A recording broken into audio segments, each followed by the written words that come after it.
Private Harold Moon watches it tumble back down the slope, his heart sinking with each rotation. For grenades, for failures. 3 hours pinned behind this shattered palm tree while Japanese machine gunfire carves the jungle canopy into confetti above his head. 7 of his buddies already dead, sprawled in the mud like discarded dolls. He's doing everything by the book, everything the army taught him at Fort Leonard Wood. Everything the field manual says about proper grenade employment against fortified positions, and it's not working. 50 yards ahead, the Japanese Type 90 heavy machine gun nest continues its relentless bark, pouring fire from a reinforced coral bunker that seems designed by some malevolent architect specifically to defeat American grenades. The firing slit is narrow, angled, positioned perfectly to reject every explosive Moon throws at it. He pulls another marked to fragmentation grenade from his webbing, feeling its familiar weight. 21 ounces of cast iron and high explosive, standard issue since 1918, the same grenade his father might have carried in the trenches of France. Proven, reliable, completely useless against this particular problem. Moon doesn't know it yet, but he is about to make a decision that will save roughly 750 American lives over the next 14 months. He's also about to violate direct orders from the United States Army Ordnance Department, commit what technically qualifies as a court-martial offense, and prove that sometimes the difference between survival and catastrophe is one Iowa farm boy willing to ignore regulations that do match reality. This is May 18, 1944, Biak Island, Dutch New Guinea. The mathematics of death are brutally simple here, and Private Harold Moon is about to change the equation. The problem actually begins 2 years earlier, though nobody realizes it at the time. Guadalcanal, August 1942. American forces encounter Japanese defensive tactics that bear no resemblance to anything they trained for. The field manuals, written by men who studied European warfare, assume enemies will dig trenches, build above-ground fortifications, fight in ways that American doctrine understands and can counter. Japanese commanders in the Pacific follow different rules. They study the terrain like chess masters examining a board, finding every natural advantage. Coral caves become pillboxes, hillsides become fortresses. Every island transforms into a layered defensive network where each position supports the others, where advancing means exposing yourself to crossfire from bunkers you can't even see. The marked to fragmentation grenade performs exactly as designed in the hedgerows of France or the open fields of training ranges. It serrated cast iron body fragments into deadly shrapnel with a kill radius of 10 meters. In the right environment, it's devastating. One grenade can clear a trench section, neutralize a machine gun crew, turn the tide of a small firefight, but Pacific bunkers are in trenches. They're coral caves with firing slits 8 inches wide, positioned at awkward angles, reinforced by geology itself. The Mark II isn't designed to enter small openings. It's designed to explode above ground and shower everything nearby with shrapnel. Throwing it at a bunker is like trying to thread a needle while someone shoots at you. The grenade bounces, rolls, detonates outside where the coral walls absorb the blast like a sponge. Field reports from Tarawa in November 1943 document the catastrophic failure rate. Marine Corps after-action reports show that only 1 fragmentation grenade in 12 successfully enters enemy bunkers.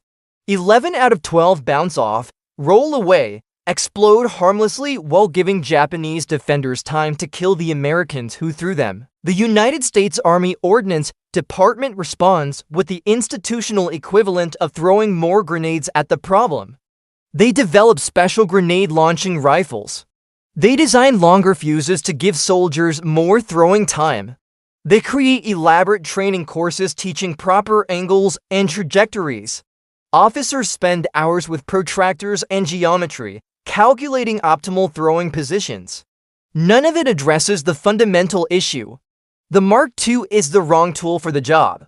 It's too light, too round, too bouncy. Physics guarantees failure, but the Ordnance Department can't admit this because the Mark II is what they have, what they've produced millions of, what the entire doctrine is built around. By early 1944, a consensus emerges among weapons experts. Fragmentation grenades are the only safe option for bunker assault. Field Manual 23-30 makes this explicit. The reasoning seems logical, even obvious. Fragmentation grenades have multiple safety features, predictable fuse times, proven lethality in appropriate circumstances. They're designed specifically to be thrown by hand. They're what soldiers train with, what supply chains deliver, what doctrine mandates. The alternative exists, but carries warnings in red letters: white phosphorus grenades. The M15, classified as chemical weapons, intended exclusively for smoke screens and signaling. The label reads "not for offensive use" in capital letters, designed to prevent exactly the kind of improvisation that desperate men might attempt. White phosphorus burns at 5,000 degrees Fahrenheit. It ignites on contact with air and continues burning even underwater. A single fragment landing on human skin will burn through flesh, through muscle, potentially through bone. Water doesn't extinguish it, smothering doesn't stop it. It just burns until the phosphorus is consumed or buried deep enough to cut off oxygen supply. Army safety regulations prohibit throwing white phosphorus grenades into confined spaces due to catastrophic burn risk to friendly forces. The official doctrine isn't just clear, it's unambiguous, written in the kind of absolute language that doesn't permit interpretation. Using white phosphorus against bunkers is forbidden. The orders make sense if you're sitting in a Washington office studying weapons specifications.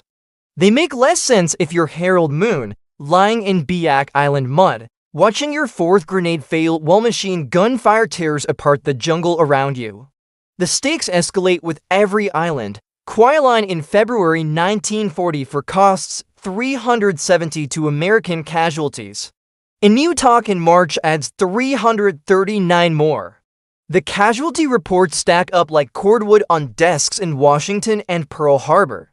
Staff officers run the projections, calculating the cost of the drive toward the Philippines. General Douglas MacArthur's headquarters produces estimates that make senior commanders go pale. At current casualty rates, securing the airfields and supply bases necessary for the Philippine invasion will cost over 50,000 American lives before the end of 1944, 50,000 mothers receiving telegrams, 50,000 families destroyed, 50,000 futures erased, because nobody can figure out how to clear Japanese bunkers without dying in the process. Biak Island becomes the breaking point where theory collides with reality so hard that something has to give. The 41st Infantry Division lands on May 27, 1944, expecting what intelligence reports describe as light to moderate resistance. The reports are catastrophically wrong. Japanese engineers have spent months preparing these positions. Some bunkers have coral walls 3 feet thick. Others are positioned in natural formations that make them nearly immune to artillery. The defensive network is designed with interlocking fields of fire where every approach is covered by multiple positions. Neutralizing one bunker just exposes you to fire from 2 others. The division's grenade supply dwindles at an alarming rate. Quartermasters begin rationing fragmentation grenades to 3 per squad per day. 3 grenades to clear, however, many bunkers stand between your squad and the objective. The mathematics don't work. Officers order soldiers to use rifle fire and bayonets when possible to conserve explosives. Rifle fire doesn't penetrate bunker walls. Bayonets don't reach machine gunners firing from cave mouths 20 yards away. The conservation measures just mean men die trying to follow impossible orders with insufficient tools. By May 18th, after 3 days of grinding combat, the 41st Division has advanced less than 1 mile inland. They've suffered over 200 casualties.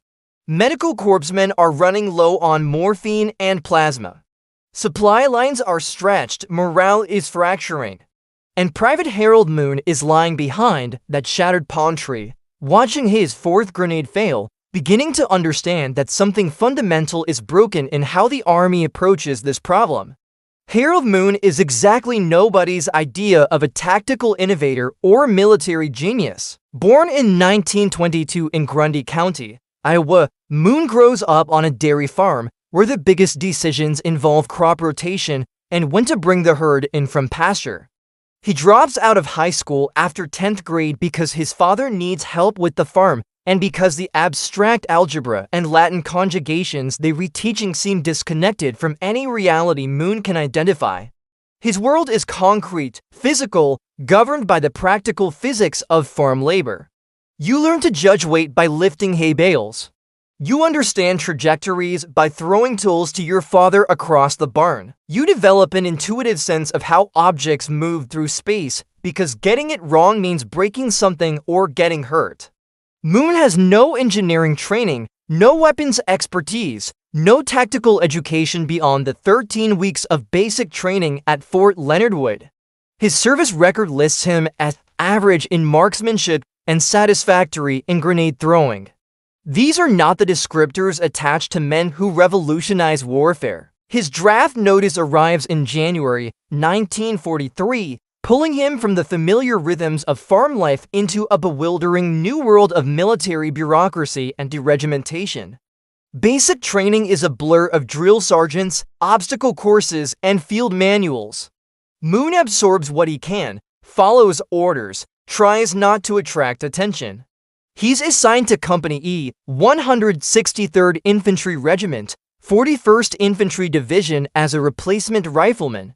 His job description is devastatingly simple: follow orders, shoot straight, don't get killed. The Pacific is a shock. Nothing in Iowa prepared Moon for jungle humidity that makes your uniform stick to your skin within minutes. Nothing prepared him for the casual brutality of warfare where men are alive one moment and torn apart the next.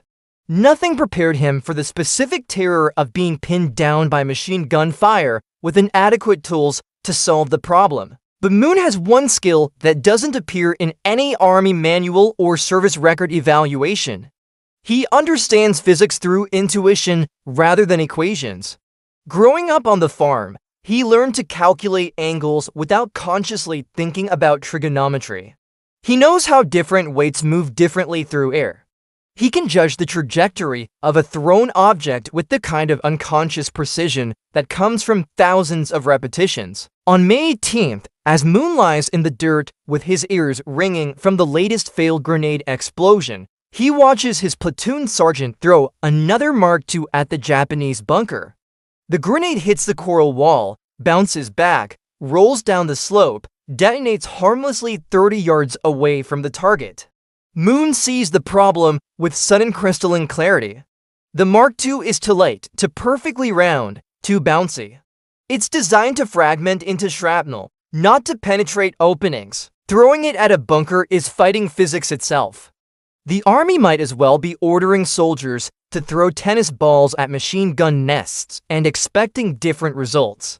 The moment of insight arrives from the most unlikely source, a supply error. That morning during the pre-dawn equipment check, someone in the Byzantine supply chain makes a mistake. Mixed in with Moon's standard grenade allotment are two M15 white phosphorus grenades. The chemical weapons, the ones marked not for offensive use in red capital letters. The ones that Army safety regulations explicitly forbid using in confined spaces. Moon knows the regulations. He sat through the safety briefing where a weapons officer explained in excruciating detail why white phosphorus grenades are only for smoke screens and signals.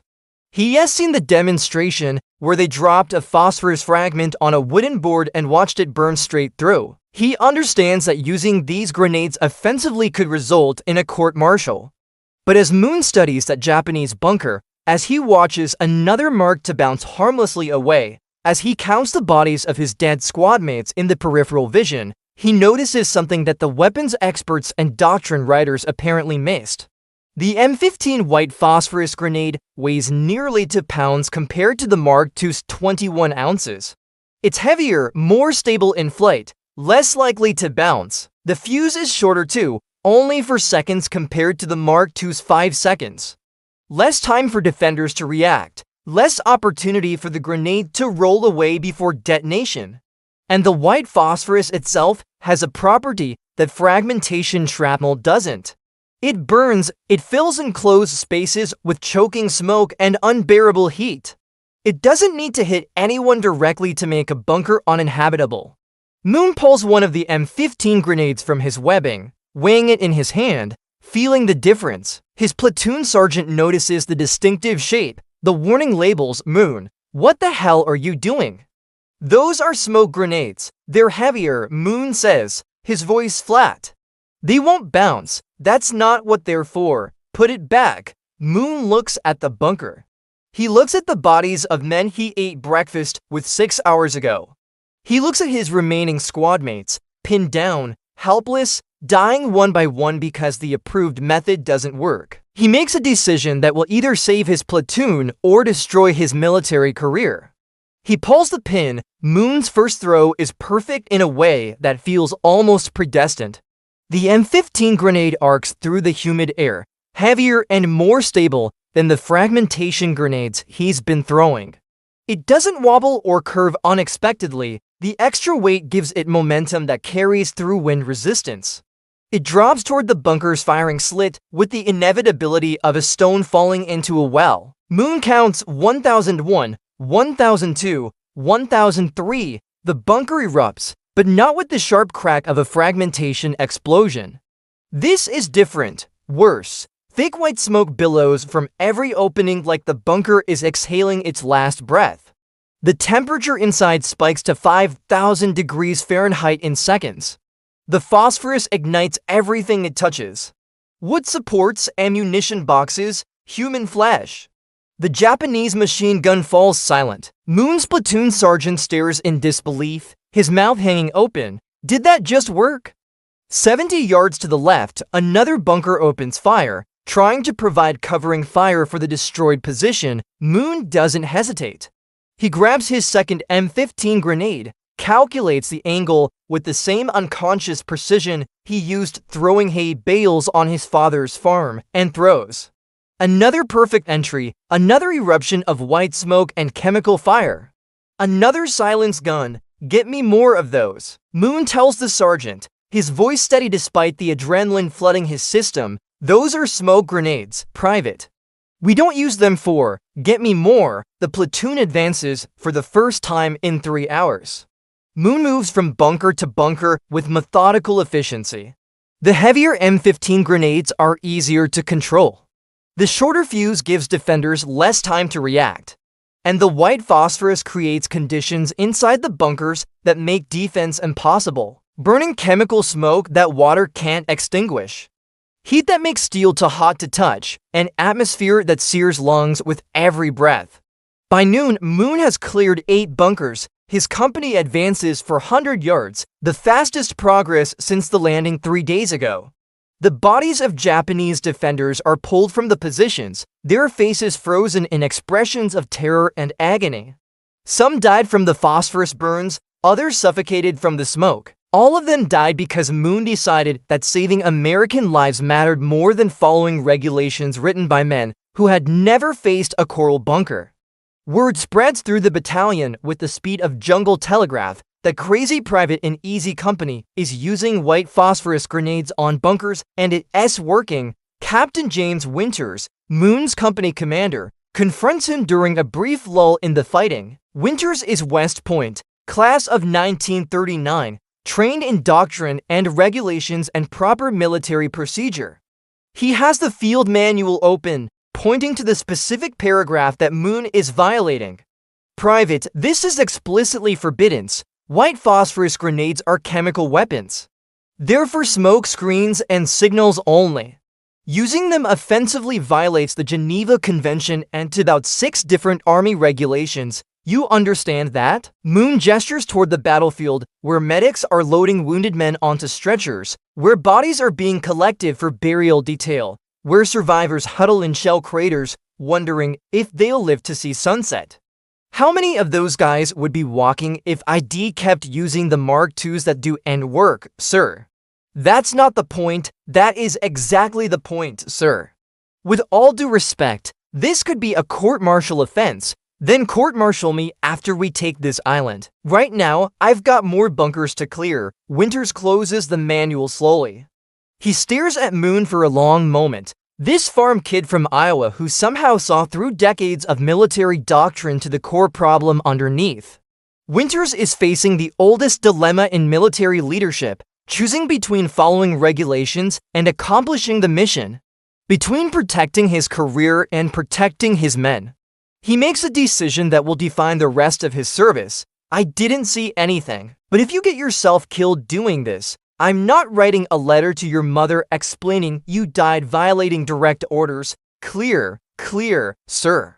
Moon nods once and returns to the fight. By sunset on May 18, 1944, Private Harold Moon has cleared 20 Japanese bunkers using white phosphorus grenades. His unauthorized technique has enabled his company to advance nearly a mile, more progress than the entire battalion made in the previous 3 days combined. 7 men died in Moon's platoon that morning. 0 additional casualties occurred after Moon started using the M15 grenades. The question now is whether the Army will adopt his method or court-martial him for discovering it. 2 days later, May 20th, at battalion headquarters 2 miles inland, the question reaches men with enough rank to make decisions that affect thousands of lives. Lieutenant Colonel Alexander McNabb, battalion commander of the 163rd Infantry, reads Captain Winters' after-action report with increasing alarm and fascination. The report walks a careful line, describing Moon's bunker-clearing success while documenting in precise military language the systematic violation of weapons regulations that made this success possible. McNabb calls a staff meeting.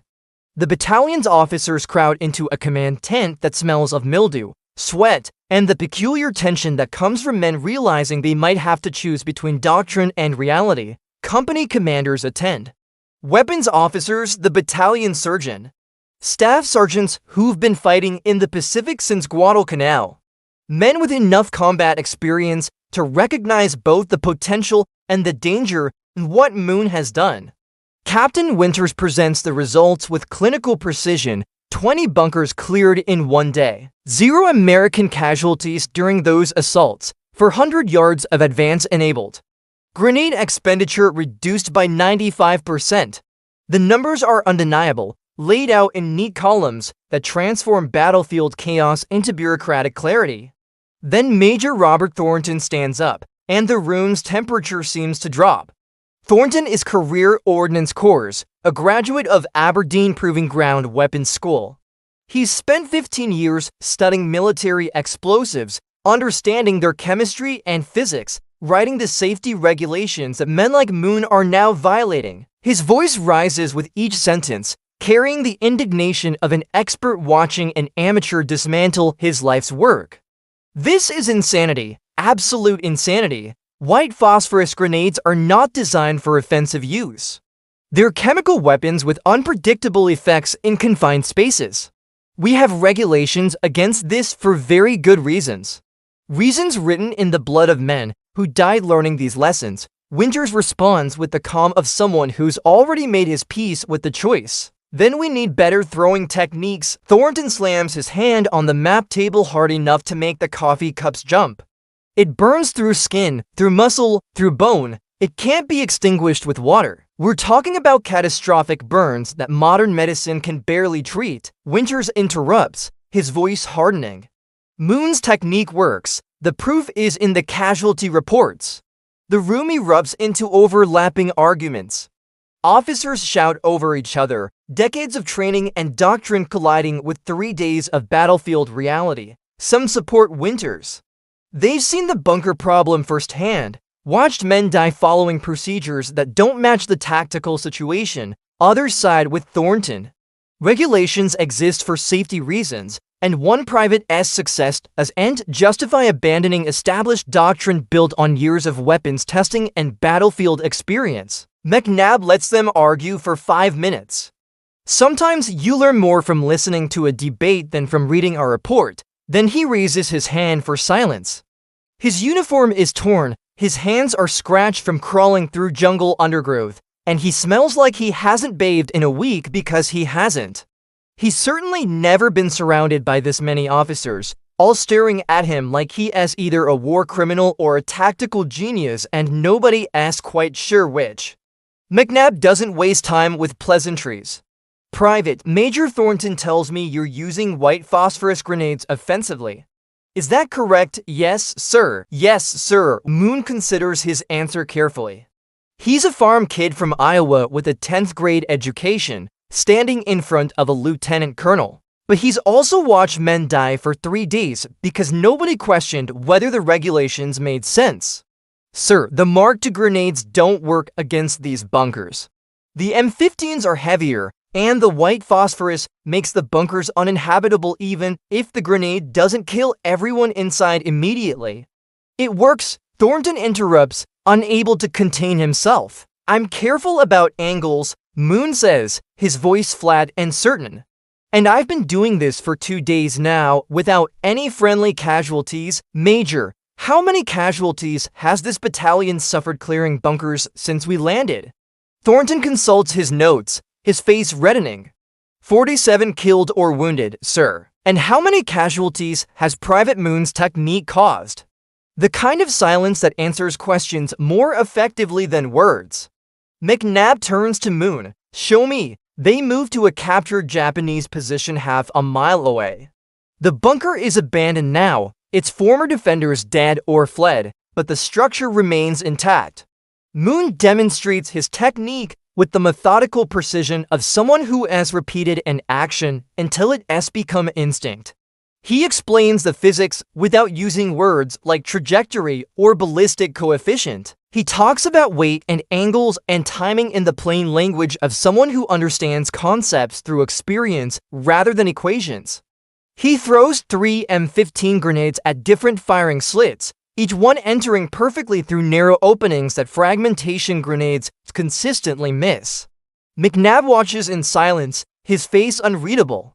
Then he turns to Thornton with an expression that ends the debate before it can restart. Major, effective immediately, authorized the use of white phosphorus grenades for bunker assault. Thornton's face goes from red to purple.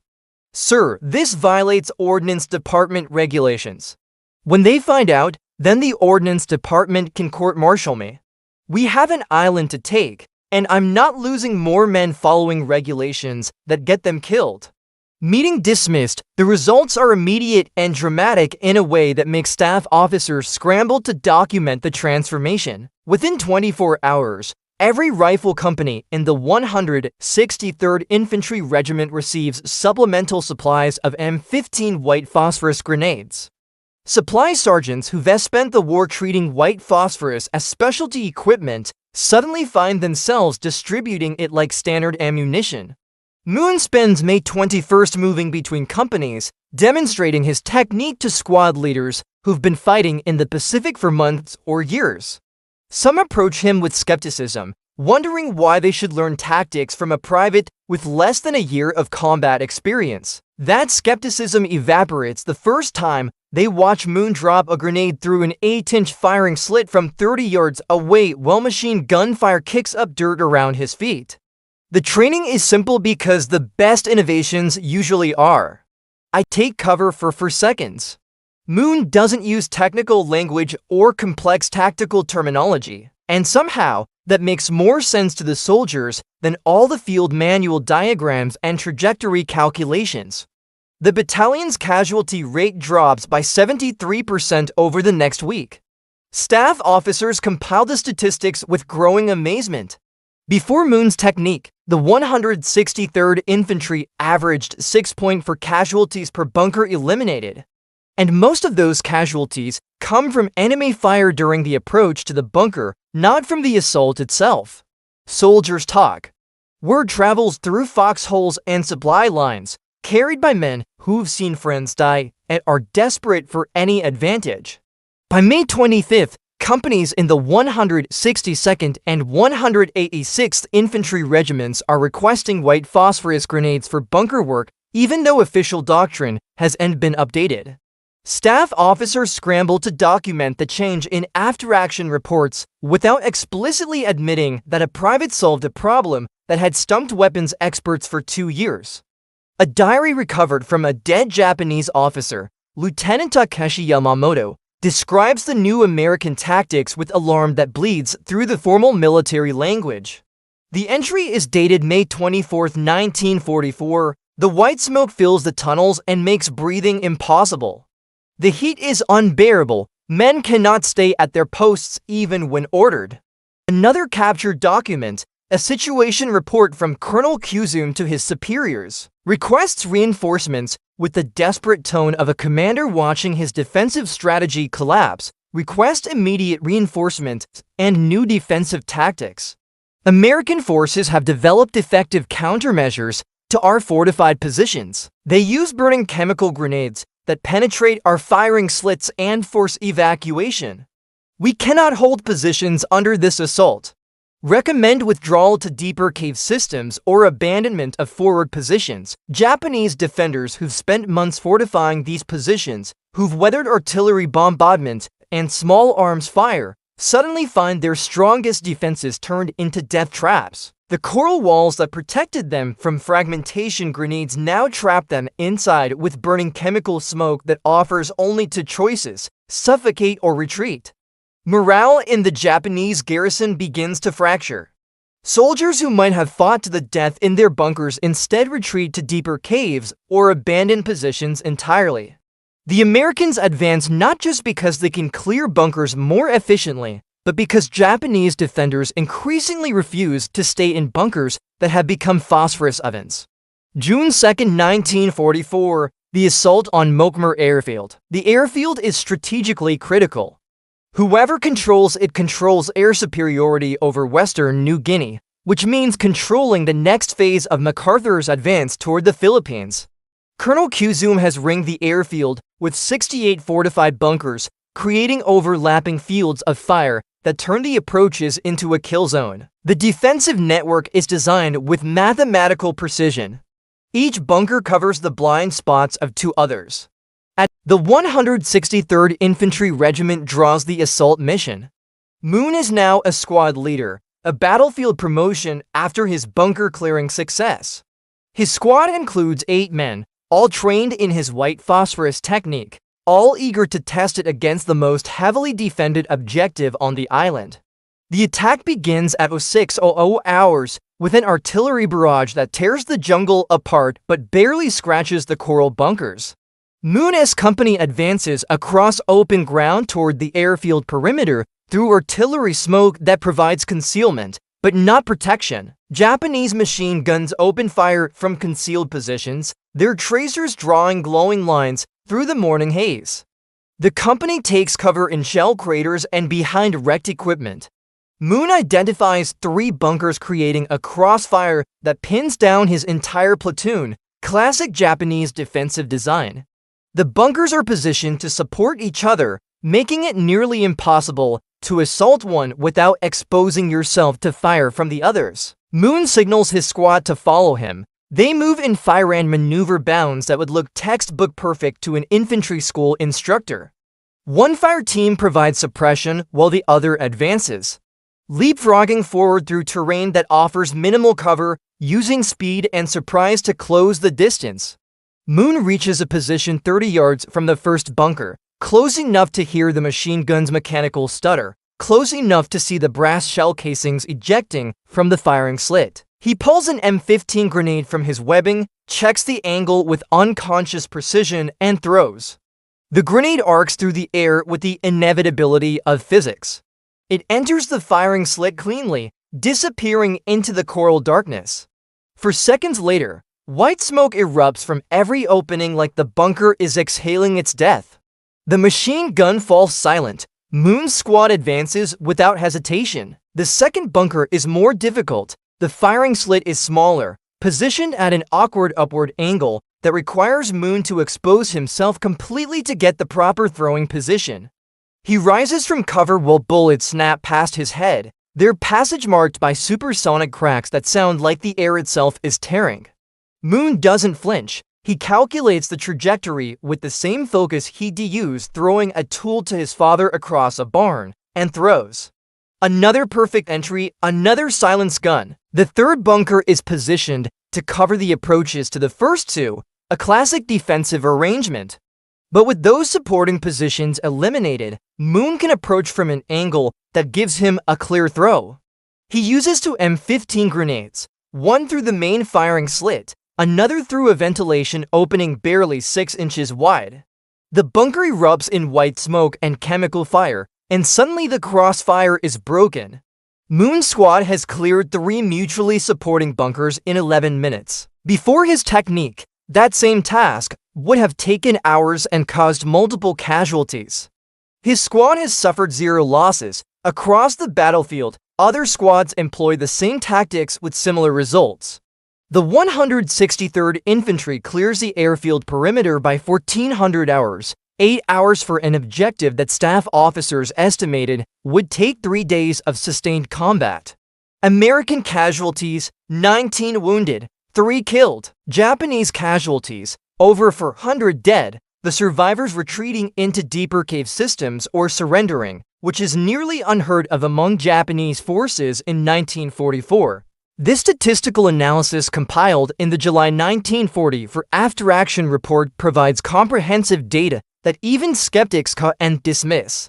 Before white phosphorus adoption, American forces averaged 47 grenades expended per bunker, with a 3-point to casualty rate per bunker eliminated and a 73% mission failure rate on first assault attempts. After white phosphorus adoption, forces averaged 0.3 grenades expended per bunker, with a 0.8 casualty rate per bunker eliminated and an 89% mission success rate on first assault attempts. The life saved calculation is straightforward and devastating. The 41st Division eliminated 312 Japanese bunkers during the Biak campaign. Using pre-Moon casualty rates, that would have cost approximately 998 American casualties. Using post-Moon rates, actual casualties were 249. Harold Moon's unauthorized technique saved an estimated 749 American lives on Biak Island alone. 749 telegrams that didn't have to be delivered. 749 families that didn't have to bury their sons. 749 futures that continued instead of ending in coral caves half a world away from home. The method spreads throughout the Pacific Theater with a speed that suggests soldiers understand tactical innovation better than bureaucrats do. By August 1944, the 1st Marine Division adopts white phosphorus grenades for bunker assault during the Peleliu campaign. The 96th Infantry Division uses the technique on Okinawa in 1945, where the casualty savings might have been even more dramatic given the island's extensive cave networks. Field manuals are quietly revised to include alternative grenade employment methods for fortified positions. The changes are subtle, buried in appendices, written in passive voice that obscures who discovered the technique or why it works. The manual never mentions Moon by name. It never admits that a private with a 10th grade education solved a problem that weapons experts couldn't. The enemy perspective confirms the effectiveness with brutal honesty. Sergeant Masao Yoshida, a Japanese soldier captured on Biak in June 1944, describes the American tactics in his interrogation report with the careful precision of someone analyzing his own defeat. When the white fire grenades come into the cave, there is no defense. The smoke fills every space within seconds. You cannot breathe without choking. Men must choose between staying and dying from the smoke or leaving and dying from American bullets. It is a weapon that makes our strongest positions worthless. We spent months fortifying these caves, and the Americans defeated them in days. The official recognition comes slowly and reluctantly, filtered through layers of bureaucracy that can't quite admit the truth. The United States Army Ordnance Department never formally acknowledges that Moon's technique works better than their approved methods. They never issue a memo saying we were wrong about white phosphorus grenades. Field Manual 23-30 is revised in late 1944, but the changes are subtle enough that casual readers might miss them entirely. A paragraph appears in an appendix about alternative employment of smoke grenades in special circumstances. The language is carefully neutral, bureaucratically vague. It describes conditions where white phosphorus grenades might be used against fortified positions without explicitly recommending the practice or explaining why it works. The manual never mentions Moon by name. It never tells the story of Biak Island or quantifies the lives saved. But the soldiers know. Veterans of the Biak campaign spread the story through informal channels the bureaucracy can't control. Moon's technique is taught at infantry training schools by sergeants who learned it in combat. By 1945, white phosphorus grenades for bunker assault become standard practice in the Pacific, a tactical innovation so effective that it becomes invisible, absorbed into doctrine without acknowledgement. Moon receives the Silver Star for his actions on May 18, 1944. The citation is carefully written to avoid mentioning that he violated regulations. It describes his innovative tactical employment of available resources and his exceptional courage under fire and his decisive contribution to mission success without explaining what any of that actually means. The citation doesn't say, "This soldier ignored direct orders because the orders were getting people killed." It doesn't say, "This man with no formal education understood physics better than weapons experts." It doesn't say, "We gave him a medal instead of a court-martial because we couldn't admit that our doctrine was wrong." Moon receives the medal in a brief ceremony and keeps it in a drawer. He never wears it, he never talks about it. When people ask about his war service, he says he was in the infantry in the Pacific and changes the subject. Production numbers tell the real story better than official citations ever could. In 1943, before Moon's innovation, the United States military produces 2.1 million M15 white phosphorus grenades, all designated for smoke and signaling purposes. In 1944, production increases to 6.8 million units. In 1945, production reaches 11.2 million grenades. The official procurement documents still classify them as smoke grenades because admitting they re-offensive weapons would mean admitting that a private was right and the Ordnance Department was wrong. But everyone from supply sergeants to company commanders knows what they're really for. The dramatic production increase isn't driven by a sudden need for smoke screens. It's driven by the fact that white phosphorus grenades save American lives when used the way Moon used them. Conservative estimates suggest Moon's method prevented between 4,000 and 6,000 American casualties during the final year of the Pacific War, 4,000 men who came home instead of dying in coral caves, 4,000 families that stayed intact, 4,000 futures that continued because one Iowa farm kid questioned whether regulations made sense. After the war, Moon returns to Grundy County and disappears into the anonymity of rural American life. He takes over his father's dairy farm, marries his high school sweetheart, raises 3 children who grow up hearing stories about their father's war service in the vaguest possible terms. He never gives interviews. When the local VFW invites him to speak at Memorial Day ceremonies, he declines. When the Grundy County Register tries to write a feature story about the town as war hero in 1954, Moon refuses to cooperate so completely that the reporter gives up. People who know him describe Moon as quiet, private, uncomfortable with attention. He goes to church on Sundays, serves on the school board, helps neighbors with farm work, and lives a life so normal it's almost invisible. Nobody looking at Harold Moon feeding cattle or repairing fences would guess that he changed military doctrine and saved thousands of lives. But in 1982, at a 41st Division reunion in Des Moines, something happens that Moon never forgets.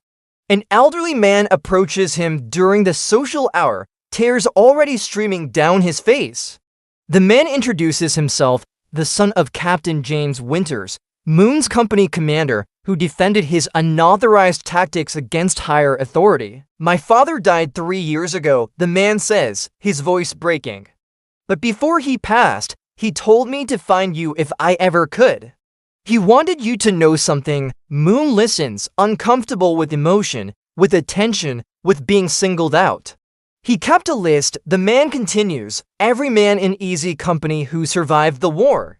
He calculated that without your technique, at least 47 of them would have died on Biak, probably more. He said you saved his company. He said you were the bravest soldier he ever commanded, not because you charged machine guns or threw yourself on grenades, But because you had the courage to be right when everyone else was following orders that were wrong, Moon doesn't know what to say to that.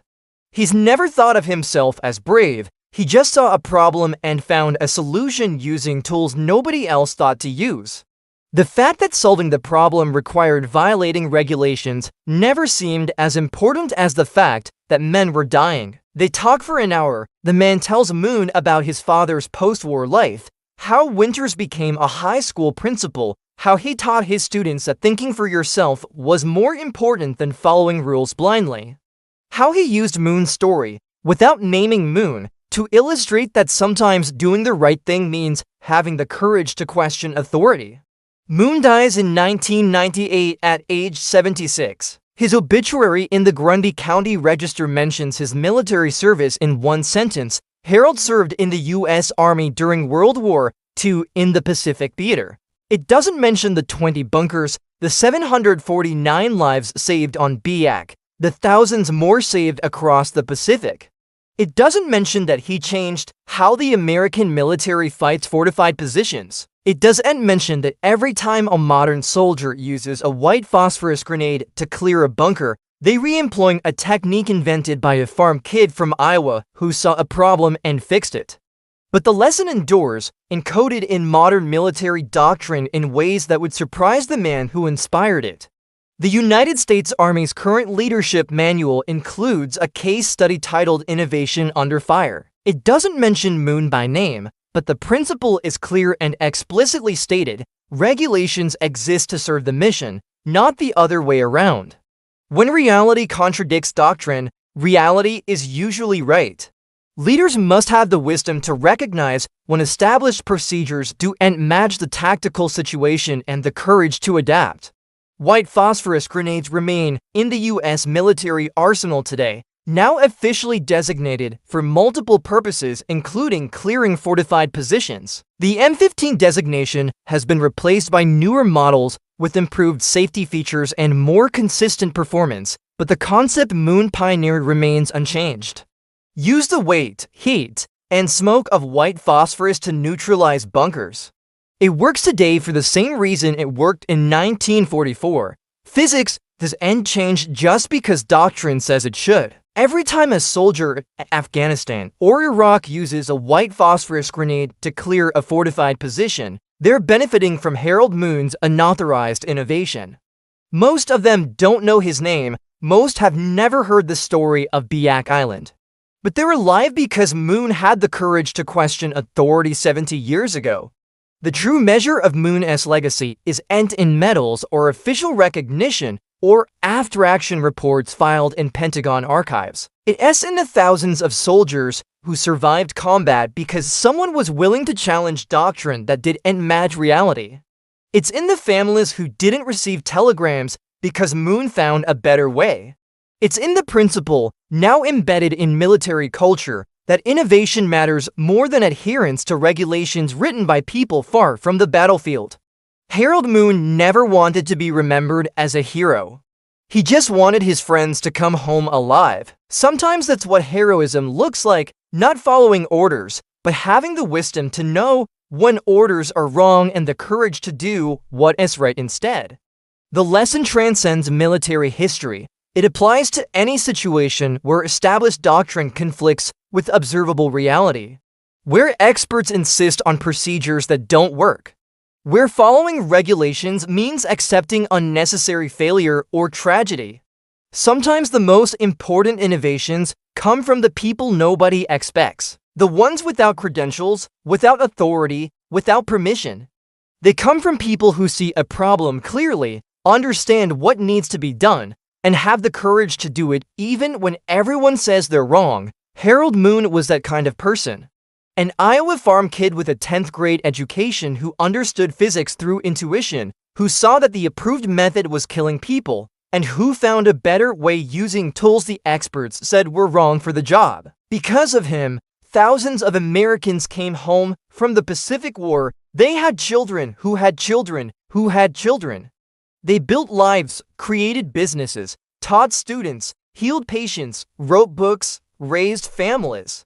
The ripples of Moon's decision on May 18, 1944 spread through generations in ways that can never be fully quantified.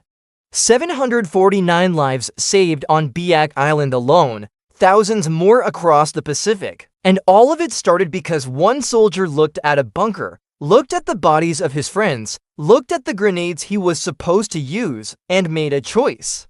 He pulled the pin on the grenade the army said would get him killed, and he saved an army instead.